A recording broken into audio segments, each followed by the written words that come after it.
The recent media report on the extension of the transitional period was only a suggestion and not an official resolution of the peace parties, the government spokesperson has said. According to Michael Makuei, different peace parties have not yet harmonized their position on the issue. Makuei said the parties and other stakeholders, including the civil society, will select a committee on the roadmap to come out with a final decision. Makuei said the parties and other stakeholders, including the civil society, will select a committee on the roadmap to come out with the final decisions.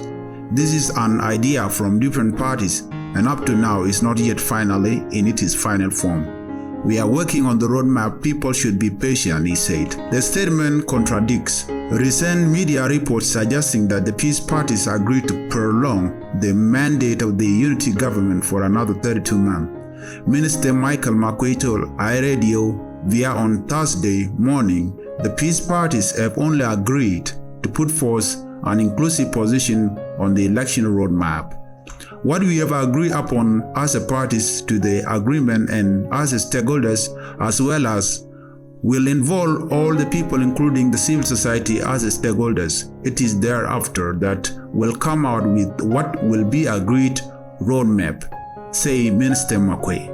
People should be patient. They should not try to hush everything so that they know everything in advance, he added. Makuei also urged the public to be patient and desist from consuming and circulating misinformation. My message to the people of South Sudan is that please be patient and don't be misled and don't listen to this misleading information that is usually in the social media. You wait for the official document that will constitute the roadmap. According to the implementation matrix of the peace deal, many provisions should have been implemented by now.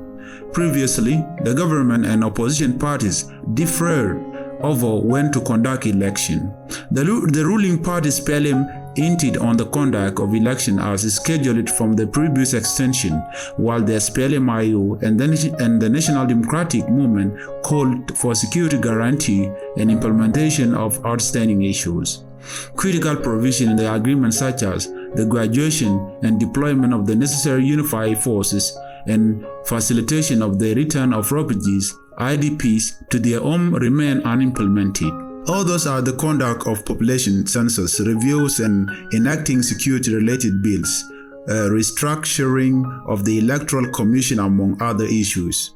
In May 2019, the pre-interim period was extended by 6 months after the main opposition leader, Dr. Riek Machar, requested more time to implement key parts of the security arrangement.